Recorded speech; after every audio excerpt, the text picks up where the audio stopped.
Oh, for God's sakes, Ken. Jesus. Daddy, Ken, don't hear you.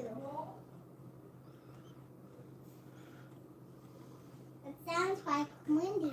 Well, that's because Wendy is upstairs. Yes. Would you like to go see her? Mm-hmm. Are you going to stay up there?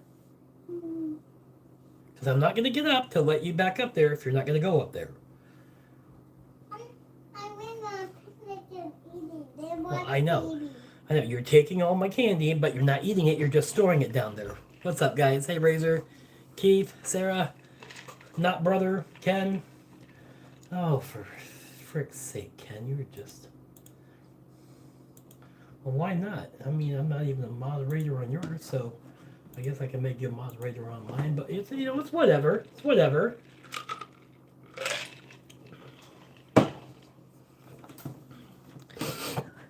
We got to let a few people, more people get in here before we start. How's it? Yes, yes, honey bunny. Too much corn. You have too much corn? Yes. I don't know what that means. I literally have no idea what she means by too much corn. I don't. But Daddy, you're full of candy. Well, that's nice, honey. I got her down here just acting like that, and I got Dakota running up and down the stairs everywhere. It's just been... It's been one of those days. Daddy, Yes, honey. we're gonna cut his cup and when he has that table. Well, do you want to go upstairs too? Because if you go upstairs, you're not coming back down. Is that a yes? Is that a no? What are we doing here?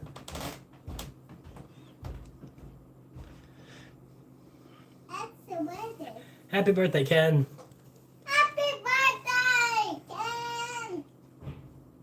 Happy birthday! So we'll just see if anybody else shows up here in a couple of minutes. If not, then we'll get started on tonight's topic. So to speak.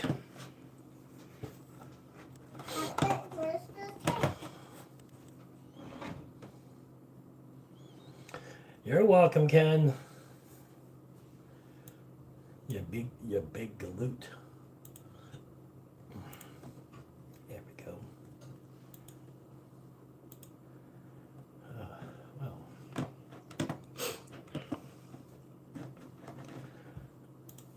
Thank you, Fritz. No, Keith does not need to be a mod. No, I don't need that many mods. I don't need I just don't need them. I have my mods. They know what they're doing, and that's about all I need. Boop. Boop, boop, boop. Oh yeah, you only think she's cute because she's not currently beside you and bugging you, but that's okay.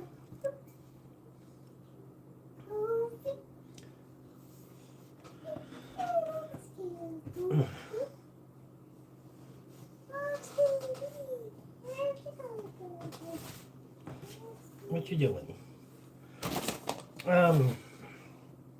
Sarah, I got you some nice Nerds gummy clusters.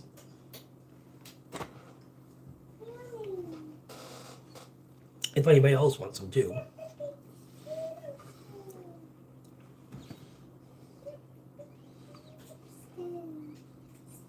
You can call me whatever you want, Razor. I just want everybody to know that I am not a doctor. I'm just gonna throw that out there. I'm not a doctor. I'm not an expert by any means. And that's actually part of my opening speech here. So, Sarah, I got a 1 pound bag of them. There's plenty.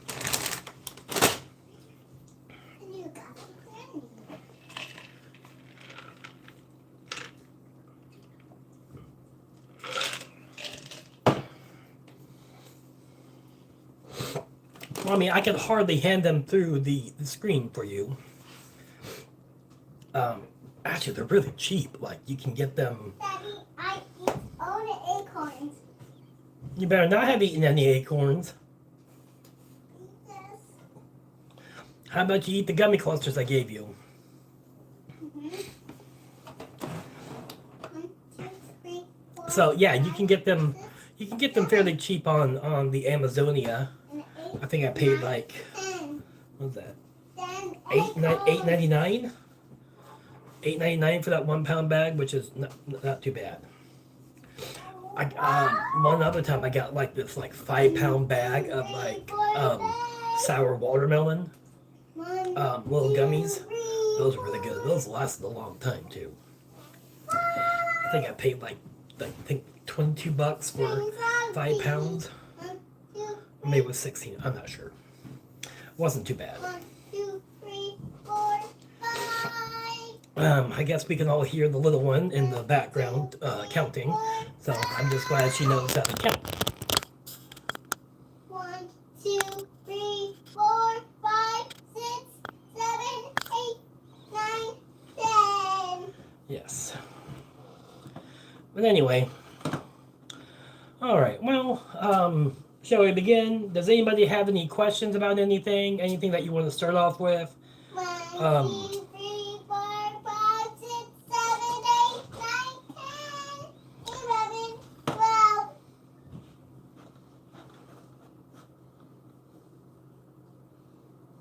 One, two, three, Well, that's because we're old, guys. That's why. 6, 7, Ah. 10. Okay, so before we begin tonight's discussion, which includes self-injurious behaviors such as hitting, biting, scratching, headbanging, making my ears bleed from that awful caterwauling that's going on below me. So I'm not going to show any graphic images or sensationalize any of it. So this isn't really a conversation about bad kids or weak parenting or children trying to make everybody miserable, such as that one right down there for right now. Hey there, Vinny. Welcome in. Glad to have you. So if this is about what can happen when someone is overwhelmed or in pain, unable to communicate what they need, or just kind of struggling to regulate their body. So I'm speaking as a parent who I'm just sharing my lived experience. I'm not a doctor or a therapist. Therapist. I sounded weird when I said that. I'm just pretty much speaking as a parent, and I'm just every autistic person is different, and what a behavior means for one person may be completely different for another. Hey Ray, thanks for stopping in, buddy. So tonight I just want to pull apart some of the biggest myths, talk honestly about what some of these moments look like for families, and remind parents and others, whether you're a parent or a caregiver or somebody in your family has someone who is autistic and struggles with self-injurious behaviors. I just wanted you to know that just because you're going through this and you're struggling does not mean that you have failed. Okay, I want that to be perfectly clear. So what is a self-injurious behavior? So I will always refer to these as SIBs. Hey, Miss Francis, thank you for coming in. James, I love you, buddy. Vinny, everybody. Okay, so self-injurious behavior or an SIB, it can. 3, 4, 5, 6, 5, 8. You forgot the 6 and 7. It can refer to any action that can physically injure the person, including headbanging, biting, scratching, pinching, hitting, or pulling their own hair.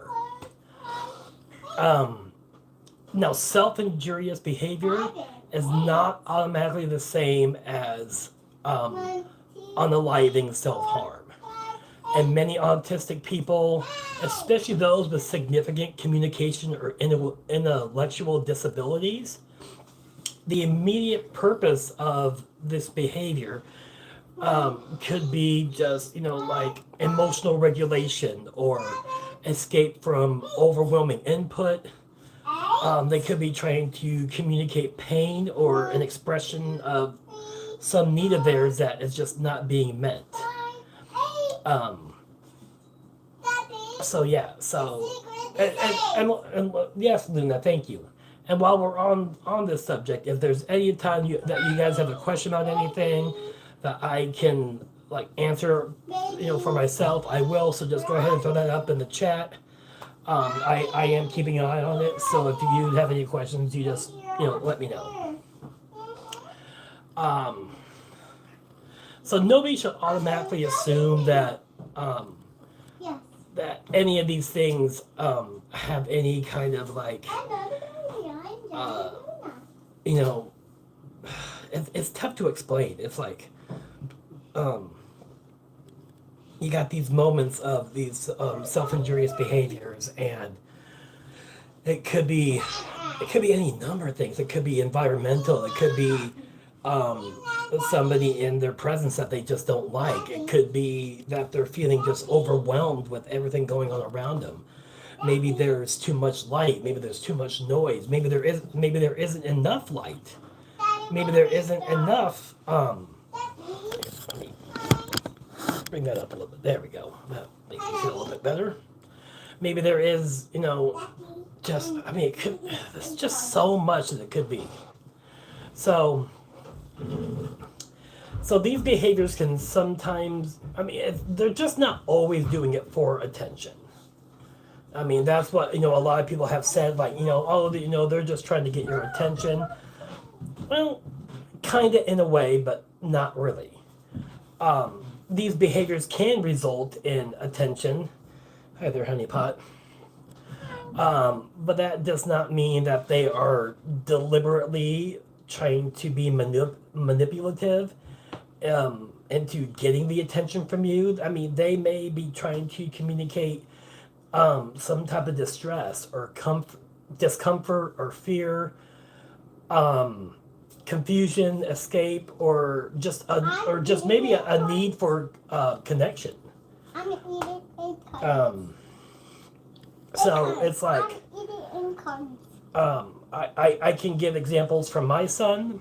Just lately, when he's feeling very agitated, very like things just aren't going the way he wants them to at that particular time. One of his major self-injurious behaviors is to bang his head on anything. So on the wall, on his knee, he'll. Yes. It's Tane's favorite color. Yes, thank you, honey bunny. Yes. And he does this quite frequently throughout the day if he's just feeling any sort of emotion whatsoever. Yeah, Sarah, thank you for bringing that up. It's just, there could be so many things. And it's so difficult as a parent or a caregiver to look at that and not be able to really do anything about it. So, like, what I can do is I can redirect it. And sometimes I get to and sometimes I don't. I'm Honey Bunny. Yes, you're Honey Bunny. Yes. Thank you, Honey Bunny. Thank you. So he'll like really just bangs his head on his knee a lot, or sometimes he'll like fall to the floor and bang his head on the floor. So the only thing that I can do then is just to either redirect or just try and stop as much of it from causing a whole lot of pain as I possibly can. And then, so even when the attention is part of the reason, needing attention is still a need, not a character defect. Always remember that. You want to make sure that you're addressing whatever you believe is the issue. Yes. Even if. What color is my cup? Who are you talking to? Well, it's got an cup. Okay, whatever. Hey! So there's another myth out there. It's simply a part of autism. Yeah, it's true. Self-injury can occur in autism, but it shouldn't just be dismissed as like just autism. I mean, like I said earlier, there could be contributors that's like physical pain or illness or Can you come here? no, not right now, honey. Daddy's online. I don't want your face on the camera, honey. Okay? Yeah, too many people out there watching. Okay? I want to sit down. Well, how about you go get in your chair? So I mean, it could be anxiety, sleep disruption, changes in the routine, environmental demands. I mean, there's just so many things that it could be right then. And just because they like they don't really know how to like regulate their emotions does not mean that they don't feel them. They just feel them differently.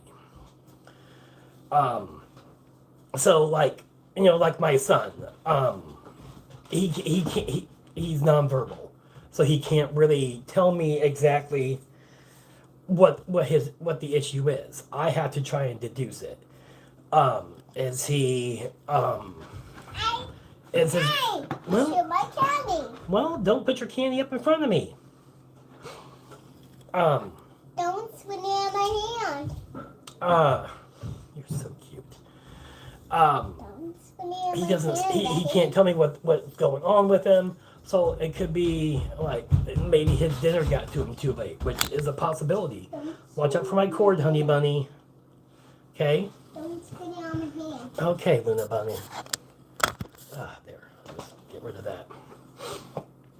I want to sit down. So another thing that you can try to do is, and I've heard from other people, Luna, stop.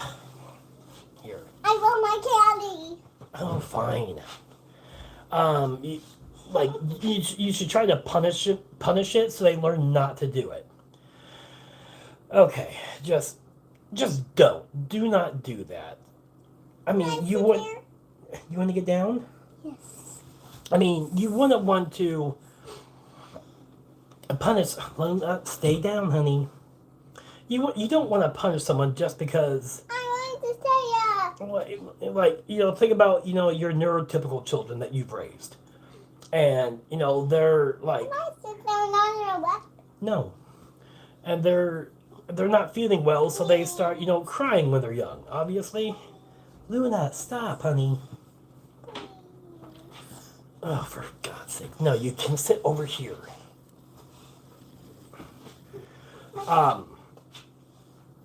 So you don't want to you don't want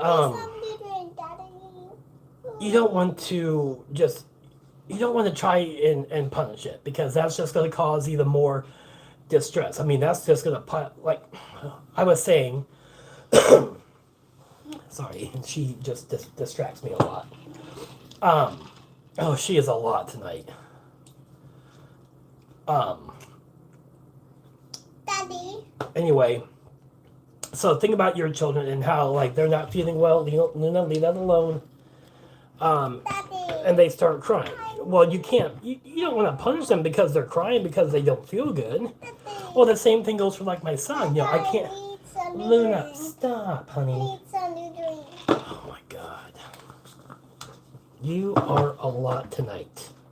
Why are you so much tonight? You are being entirely extra.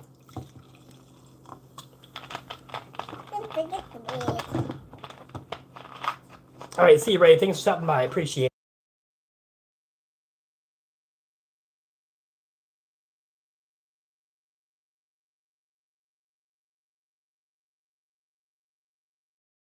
You just shouldn't punish it. I mean, that's just going to cause even more distress, even more. It's going to cause. It could increase their fear. I mean, it could really do a whole lot of psychological damage, is what it could do. So, like, safety comes first, followed by figure out what happened before the behavior, what needs are not being met is something that Look, they're that you need to watch out for. What safer replacement communication or regulation Daddy, could be done. dads are here. So like when my son starts like, dad, Luna, dad, stop, honey. Daddy, they're on your two dads. Yes, you are so much tonight. And then so like when my son starts banging his head on the floor, one of the things that I can do for him is I can like slide a pillow under his head to keep him from stop, Luna. To keep him from banging his head on the floor and hurting himself. Or one of the things that like if I see that he's gonna start banging his head on the wall, as I get to him and I'm just like, I would rather have him bang his head on me, on my stomach or my chest or whatever, than bang his head on the wall. You know. Some people think that you should just ignore it.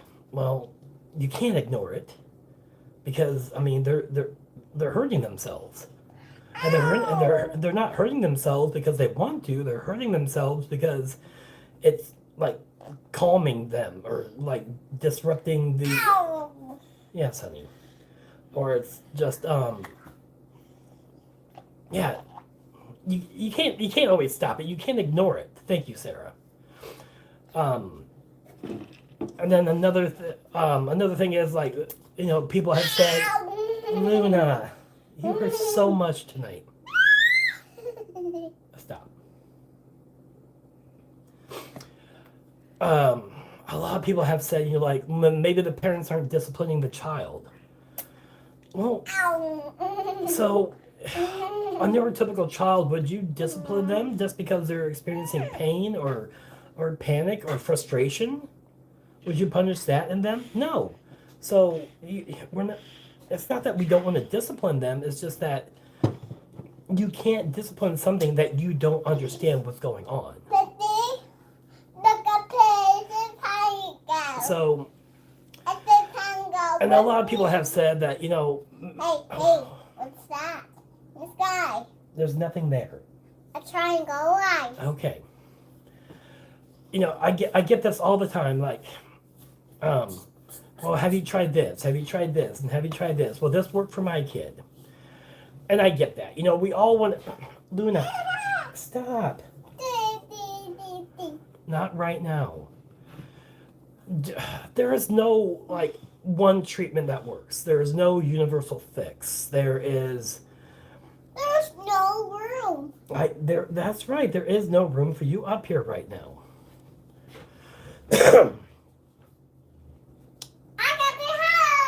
Okay. So you can try so many different things, and pretty soon I'm going to try a cage. Kidding, I'm not going to try a cage for her. But there's just so many different things that you can try doing out there, and just figure out what's going to work for you. Oh my gosh, she is so extra tonight. So, if you do have a child that goes through this, I mean, or that you are suspecting of doing this, there are some things that you can go through when this is happening. You know, what happened right before the behavior. Was there something that you asked them to do? Or was there something that they like to have around them that was removed from their immediate area? Was the area around them too loud, too bright, too crowded, or unpredictable like this one? Did they have a normal night of sleep the night before? Could they have Daddy, can we go upstairs? It's too late. You can go upstairs anytime you want. Daddy, it's too late. You want to go upstairs? Yes. I'll be right back, guys. I gotta go let her out the door. Daddy, Come on. Daddy, Yeah. my candy. Don't forget my candy. My candy. Oh, sweet and merciful God. Daddy. Here. Now, go. Get up those stairs. Go see Wendy. Go see Wendy. Yes. Later. Oh, for crying out loud. Sorry about that.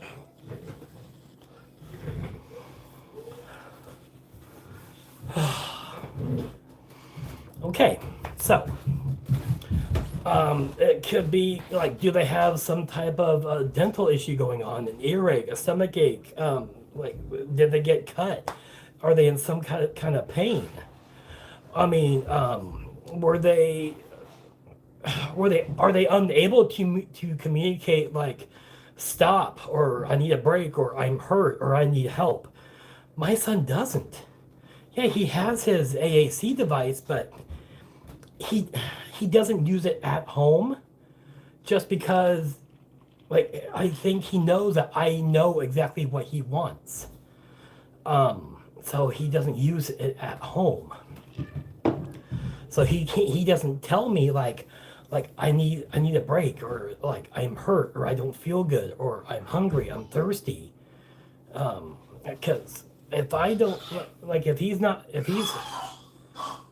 hungry, and if I don't give him his food right then and there when he wants it, he has a meltdown.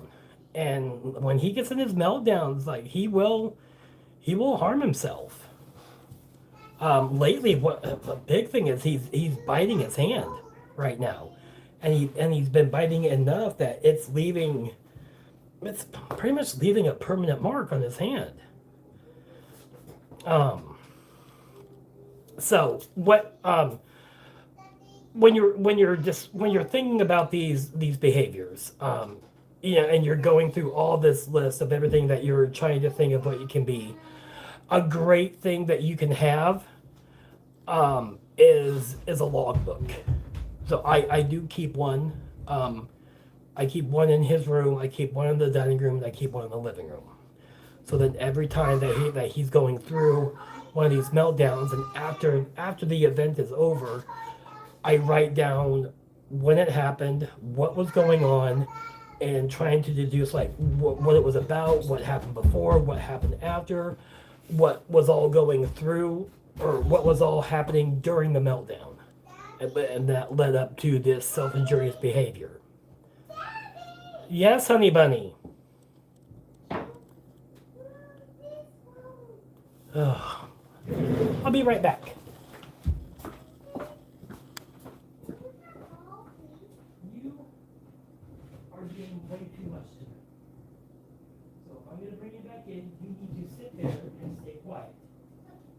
Okay? You say that, but we both know you're not going to.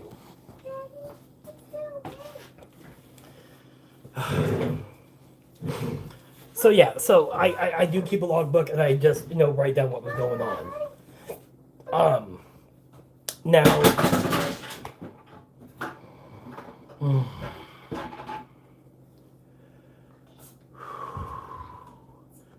find your center. Okay. So you just have to. So like so it's hard to think about this during the moment, but what you need to think about at first is like you focus first on the immediate physical safety. What, like, is he actively like hurting himself? What do I need to do to intervene in that? Such as if he's hitting his head against a wall. Do I get a pillow? Do I need to put my do I need to just even put my hand in between his head and the wall? Do I need to physically restrain him? Because that can happen. My son is also a biter, so there are some times where like I will have to, if he gets bad enough, like I have to physically restrain him. So when you take away the immediate threat to physical safety, you go through everything like, do you need to reduce the noise? Do you need to reduce the demands that are being put upon them? The number of people in the room. And also remember to always speak calmly, use familiar communication supports. And then when you go through all that, you look around the room. Is there anything else in this room that I need to remove that could cause him harm? You know, are there any other sharp objects? Are there any other, is there anybody else that's in the room that he might try to bite or scratch or pinch or whatever? And then you really want to avoid as much shouting and shaming, interrogating, or wanting them to get an apology right then and there. Because their brain at that point, in my opinion, they're just in like a fight or flight mode. So when they're in the middle of that, they're just not going to pay attention. Another thing that you could also do if your kid or if your child is old enough and communicative enough is to have them keep a logbook of their own meltdowns. You know, what were they like? What do they remember about it? What do they remember before or after or during? What were they feeling? So that way, and also, you know, like write down the time of day. I mean, all these things are so important because it all adds up to the incident.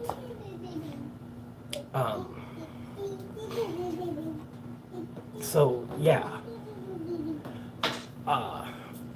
And then afterwards, you know, make sure that you're checking for injuries. Like I said, document anything that happens. And also because the more you document for your kids, the more ammo you're gonna have when it comes time for advocating for them. Because if it's happening at home, I guarantee you it's happening at school. And this could lead to more intervention needed for like IEPs or for like getting them. Luna, leave that stuff alone, please. Getting all that stuff taken care of, and then like getting them in to see doctors, or you know, maybe if you do choose the route to get to have your child medicated, you know, that could help you out along that route.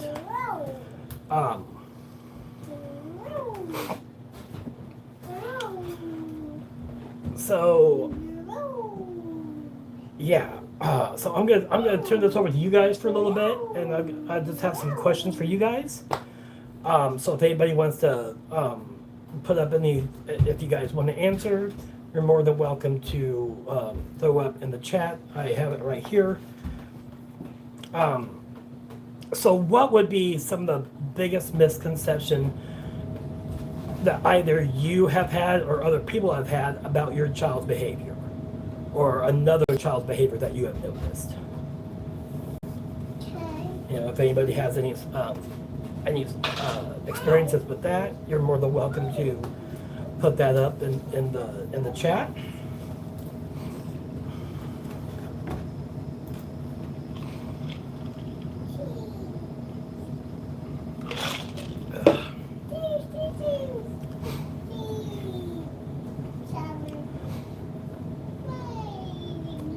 Yes, definitely. They should know better. You know, it's, you know what? They should. They really should know better. And honestly, we should know better too. I'm sorry, but you know, like I'm not on the spectrum, but I know that when I get upset, like I can't think about anything but what's going on at that moment. So you're right. You're right, Keith. Definitely.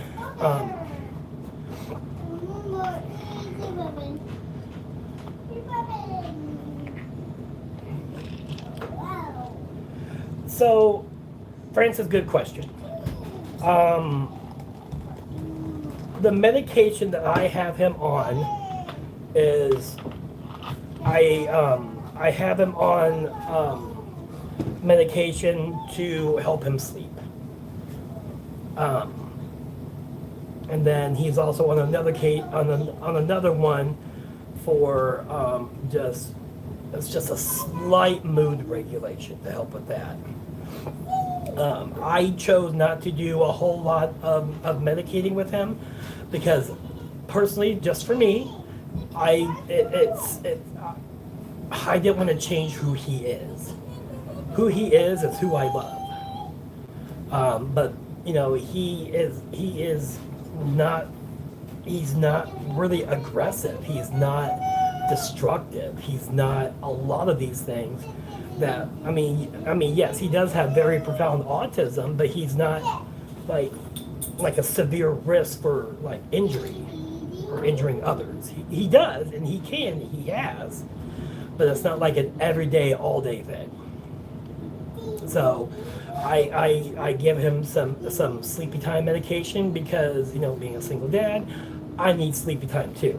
Otherwise, I'm going to go absolutely nuts, and I don't need to do that.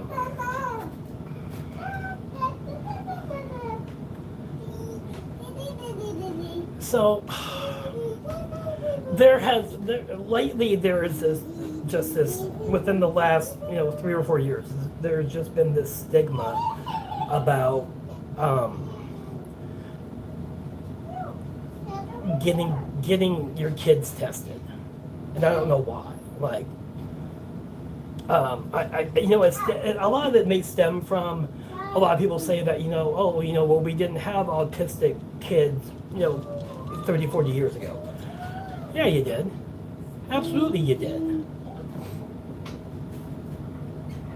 They were the ones that were just a little weird, or they had like just odd things about them, so to speak. And the ones that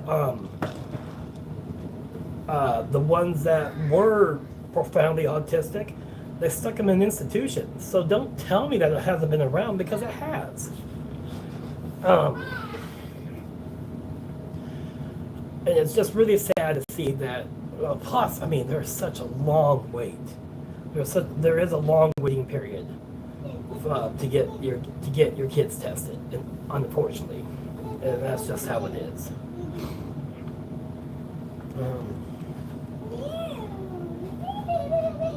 Oh yeah, I mean, IEPs are just insane. I am no IEP expert, but there are just some things that I know. One, you do not sign that IEP until every little thing that you want in there is in there. And two, they can't make an IEP like legal until you sign it. And they can't, and once it's in the IEP, they have to do it. So, but maybe later on, I'll get into another topic about IEPs, and we'll spend the whole time talking about that. Okay.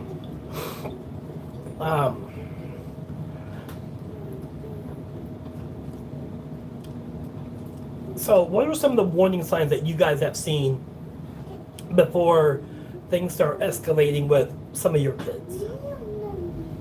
And this goes with any kid,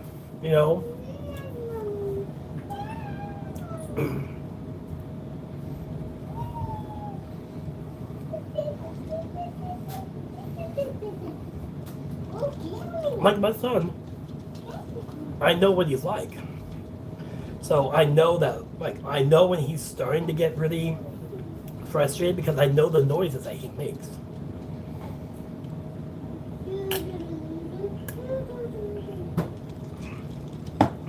Hi, Daddy. Yeah, Miss Francis. I mean, it's a very realistic thing.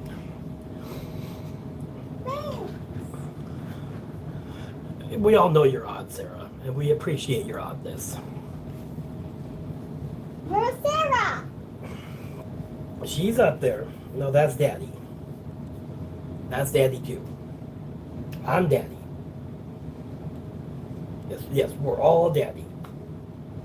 But they're all three daddies. Yes, all three daddies. But they're chipping too. Yeah, I mean they don't like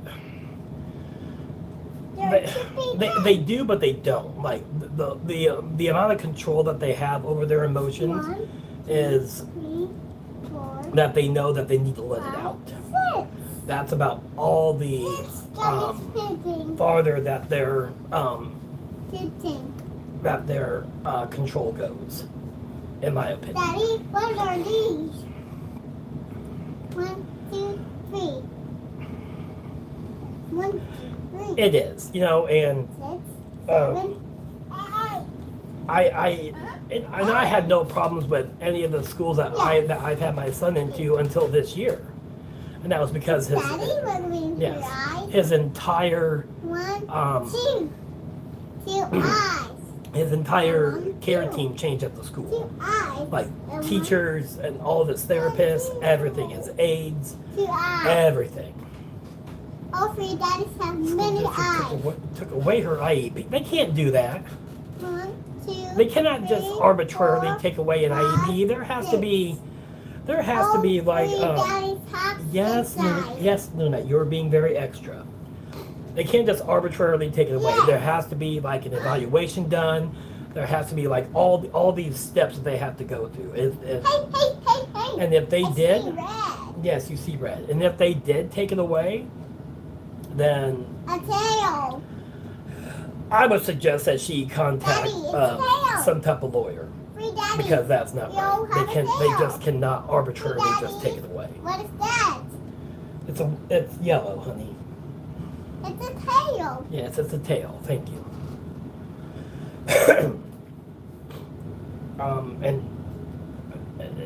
And why don't these schools have the funding? We need to look into that. Like, why are these schools That tail. not getting the funding that they need? Why is someone having to choose between, That puppy's yellow. being able to work to support your family, or homeschooling your child just What is to, that yellow tail rolling? just to keep them, keep some type of control over them?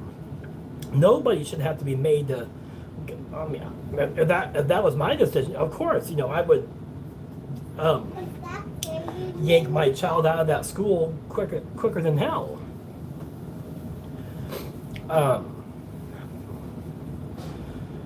Yeah, so Hi, Daddy. that's another topic for another time. Hi, Daddy.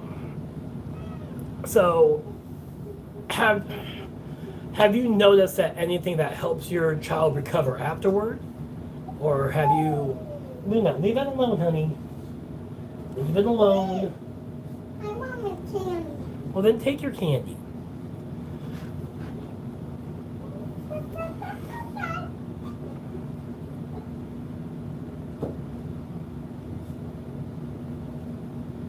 Daddy. Good, Miss Francis. Like, I'm very glad that she went that. I'm glad that, she chose to advocate for her child instead of just, letting them walk all over. My cake. I forgot to get the presents. Okay. Where's that cake? And sadly, Keith, that's where a lot of people are at. Daddy, you're behind me. You know, I see you. I see you too.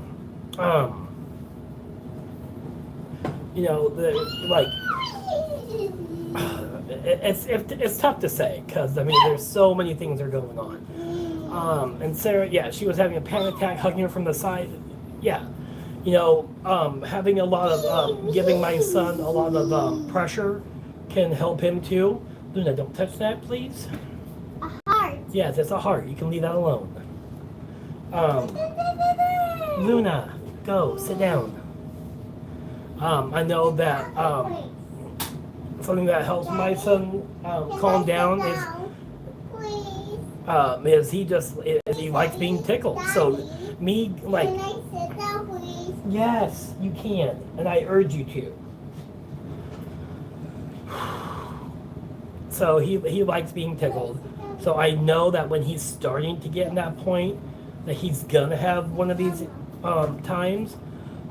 Is that, you know, I can usually get him to redirect his emotions or calm down by tickling him or by squeezing him really tight. You know, having that, you know, that sort of pressure from the outside will usually with him alleviate any emotions that he's having at the time. I forgot pumpkin. Yeah. Hi back. Thanks for stopping in, buddy. Hi, pumpkin. Hi, Nana. Yeah, weighted blankets can help. You know, calming music might help. I mean, there's so many things out there if you just do your research and just try something until it works. And what might work today might not work next week or tomorrow or even 5 minutes from then. Um,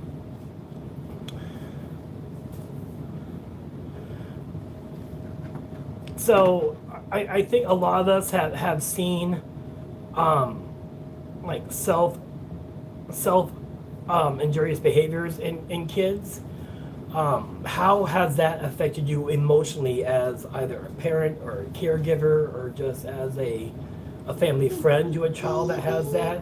I know personally for me, it, it breaks my heart every time I see that happen. Every time I see him, like, especially, Luna, stop.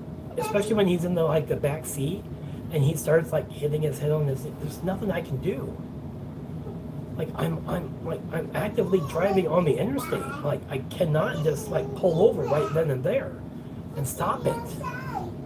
So it's just one of those things. It's like it breaks my heart. And then like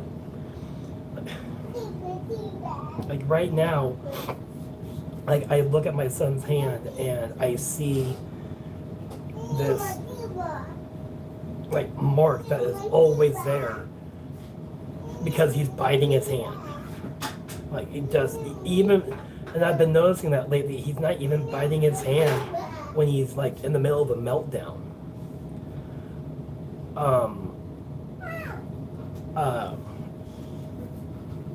But now he use your words. Well, go play with your pumpkin.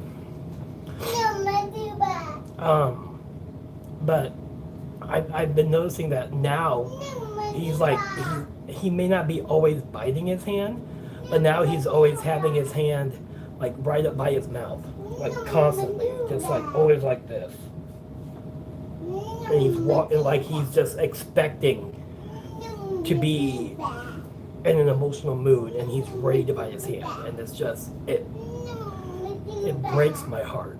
You know, I do not like seeing him in pain. I do not like seeing him ready to put himself into pain.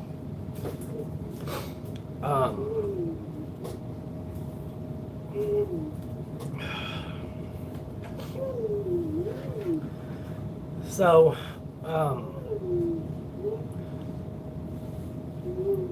what is something that you wish that like schools or relatives or strangers understood about all this?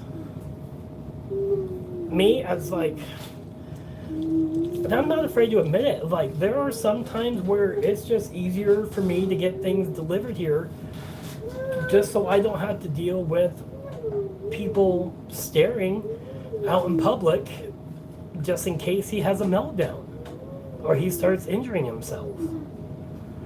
It's sad that I'm at that point, but I mean, it's not always like that, but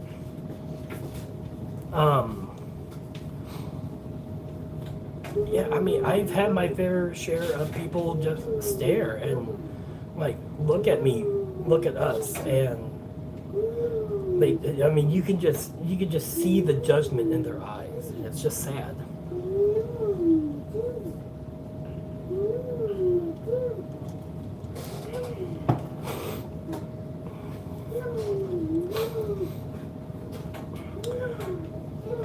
Yeah, I mean, there's a lot of kids, a lot of adults, a lot of people. They do need help just um, to redirect, to get yourself out of that. I call it the emotional spiral, because like you're just caught in this never-ending loop of emotions that you just can't handle at that time. You're right, Miss Francis. Like discipline, and honestly, like discipline is rarely the answer, because you just can't. You cannot discipline them the same way that you would do neurotypical children. Yeah, discipline could make it worse, because he's not, like, they're not understanding exactly what they're doing at that moment. They don't understand, like why am I feeling like this, and then all of a sudden you start disciplining them, so now they associate being confused with discipline, so they're just going to regress even more. They're not even going to show any emotion whatsoever. That could be something that's in my eye. So yeah, that's, I mean, there's just so much.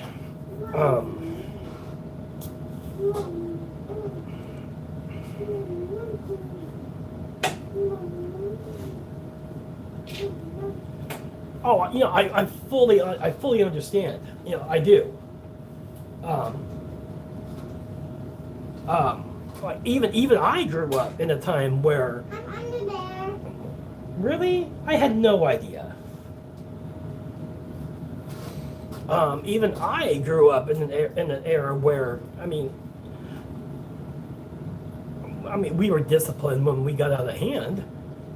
Maybe not the same way that other people who are maybe older than me got disciplined, but we were disciplined for every little thing. So I think now, like, people are a lot more. I did it to spider webs. Well, if you're getting into spider webs, make sure that you leave a message so I can call you back. And if anybody understood that reference, we're old. Okay, Daddy. Okay, Luna. Until the spider webs don't get me. Yeah, you just have to I think now we're all at this point, like, we I think everybody has at least some inkling of understanding that every family is different, every child is different, and that you shouldn't judge anybody based on how they take care of their family, unless they're beating them. I mean, please don't do that. we won't. Yes, I love you, I love you, I love you. So, I just want to leave you guys with a little razor, with a little kind of a closing thought. So the behavior may be frightening, but the person experiencing it is not the enemy.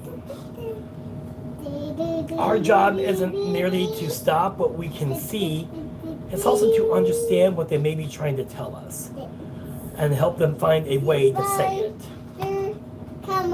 Because we are... Down came the rain and washed the spider out. We're being serenaded. Came the sun and dried the falling rain. But the spider come out the bag again. Thank you. Are you done now? No. I didn't think so. All right. So we are their voice. We are their advocate. We are their person. So I want everybody to remember that. Hide her out.